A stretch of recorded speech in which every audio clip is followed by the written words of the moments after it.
ನಮಸ್ತೆ ಎಲ್ಲ ನನ್ನ ಪ್ರೀತಿಯ ಆತ್ಮೀಯರಿಗೆ. ಇಂದು ವರ್ಷದ ಮೊದಲ ದಿನ ಗುರುವಾರ ಬಿಟ್ಟಿರೋದ್ರಿಂದ ಬೆಳಿಗ್ಗೆ ಬೇಗನೆ ಎದ್ದು ನನ್ನ ಡೈಲಿ ರುಟೀನ್ ಏನಿದೆ ಅದನ್ನು ಸ್ಟಾರ್ಟ್ ಮಾಡಿಕೊಂಡೆ. ಈ ವರ್ಷದಿಂದ ನಾನು ಸಂಕಲ್ಪ ಮಾಡಿರೋದೇನು ಅಂದರೆ ಡೈಲಿ ವ್ಲಾಗ್ಸನ್ನು ಅಪ್ಲೋಡ್ ಮಾಡಬೇಕು ಅಂತ ಅಂದ್ಕೊಂಡಿದ್ದೀನಿ. ನಿಮ್ಮ ಪ್ರೋತ್ಸಾಹ ಇದ್ದರೆ ಹೀಗೇ ನೀವು ಯಾವ ಮಟ್ಟಿಗೆ ನನಗೆ ಬೆಂಬಲವನ್ನು ಕೊಡ್ತೀರಾ ಅನ್ನೋದ್ರ ಮೇಲೆ ನಾನು ಡೈಲಿ ವ್ಲಾಗ್ಸನ್ನು ಅಪ್ಲೋಡ್ ಮಾಡ್ತಾ ಹೋಗ್ತೀನಿ. ನನ್ನ ಡೈಲಿ ವರ್ಕ್ಸ್ ಏನಿದೆ, ನನ್ನ ಡೈಲಿ ರುಟೀನ್ ಏನಿದೆ ಪ್ರತಿಯೊಂದನ್ನು ನಿಮಗೆ ಅಪ್ಡೇಟ್ ಕೊಡ್ತಾ ಹೋಗ್ತೀನಿ. ಒಂದೊಂದು ದಿನ ವ್ಲಾಗ್ಸ್ ಲೇಟ್ ಆಗ್ಬೋದು, ಬಟ್ ಸ್ಟಿಲ್ ನಾನು ವ್ಲಾಗ್ಸನ್ನು ಅಪ್ಲೋಡ್ ಮಾಡ್ತೀನಿ ಏನೇ ಆದ್ರೂ. ಈ ಹೋದ ವರ್ಷ ಮಾಡಬೇಕು ಅಂತ ಅಂದ್ಕೊಂಡೆ, ಬಟ್ ಆಗಲಿಲ್ಲ. ಈ ವರ್ಷನಾದರೂ ಮಾಡೋಣ ಅಂತ ಅಂದ್ಕೊಂಡಿದ್ದೀನಿ. ನಿಮ್ಮ ಸಪೋರ್ಟ್ ಇದೇ ರೀತಿ ಇದ್ದರೆ ಖಂಡಿತ ನಾನು ಈ ಒಂದು ಮಟ್ಟವನ್ನು ತಲುಪಿ ಸಾಧನೆ ಮಾಡ್ತೀನಿ ಅಂತ ಅಂದ್ಕೊಂಡಿದ್ದೀನಿ. ಬೆಳಿಗ್ಗೆ ನನ್ನ ರೊಟೀನ್ ಫಸ್ಟು ನನ್ನ ಹಸುಗಳನ್ನ ಮುದ್ದಾಡ್ತಾ ರೊಟೀನ್ ಸ್ಟಾರ್ಟ್ ಆಗುತ್ತೆ. ನಂತರ ಅವುಗಳ ಸೇವೆಯಿಂದನೇ ಫಸ್ಟು ನನ್ನ ಕೆಲಸಗಳೆಲ್ಲ ಸ್ಟಾರ್ಟ್ ಆಗೋದು. ಹಳ್ಳಿಗಳಲ್ಲಿ ಏನಿದೆ ಇದೇ ವರ್ಕ್ ಇರುತ್ತೆ. ಸ್ಟಾರ್ಟಿಂಗ್ ವರ್ಕ್ಸ್ ಏನಿದೆ ಹಸುಗಳ ಸೇವೆಯಿಂದನೇ ಸ್ಟಾರ್ಟ್ ಆಗೋದು. ನನ್ನ ವರ್ಕ್ ಕೂಡ ಅದೇ ಆಗಿತ್ತು.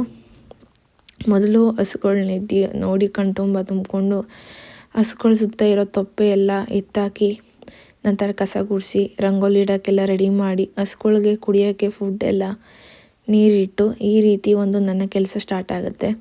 ಇವತ್ತು ಗುರುವಾರನೇ ಸ್ಪೆಷಲ್ಲು, ಯಾಕಂದರೆ ವರ್ಷದ ಮೊದಲನೇ ದಿನ. ಕ್ಯಾಲೆಂಡರ್ ಚೇಂಜ್ ಆಗ್ತಾಯಿದೆ ಅಂತ ನಾವು ಅನ್ಕೋತೀವಿ, ಆದರೆ ಅದು ಸ್ಪೆಷಲ್ ಏನಂದರೆ ಗುರುವಾರನೇ ಬಿದ್ದಿದೆ. ಕ್ಯಾಲೆಂಡರ್ ಚೇಂಜ್ ಆದ್ರೂ ಗುರುವಾರನೇ ಬಿದ್ದಿದೆಯಲ್ಲ, ನನಗೆ ಅದು ಸ್ಪೆಷಲ್ಲು.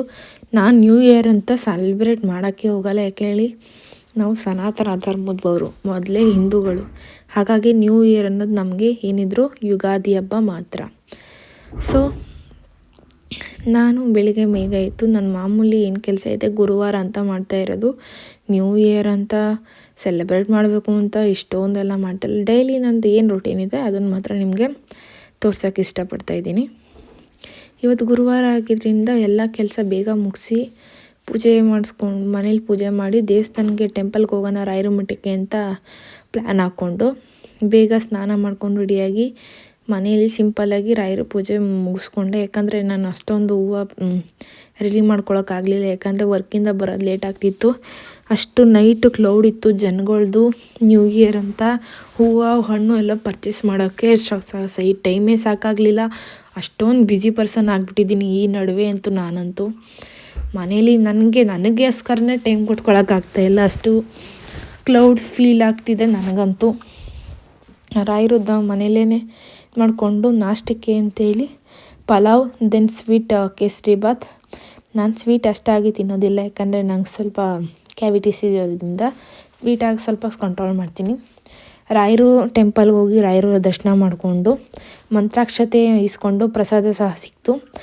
ನೇರವಾಗಿ ಆಫೀಸಿಗೆ ಎಂಟರ್ ಆದ ತಕ್ಷಣವೇ ವರ್ಕ್ ಸ್ಟಾರ್ಟ್ ಮಾಡಿಕೊಂಡೆ. ಇದಾಗಿತ್ತು ನನ್ನ ಡೈಲಿ ವ್ಲಾಗ್. ಡೈಲಿ ಹೀಗೆ ವಿಡಿಯೋಸ ಅಪ್ಲೋಡ್ ಮಾಡ್ತಾನೆ ಇರ್ತೀನಿ. ನಿಮ್ಮ ಬೆಂಬಲ ಪ್ರೋತ್ಸಾಹ ಹೀಗೆ ಇರಲಿ.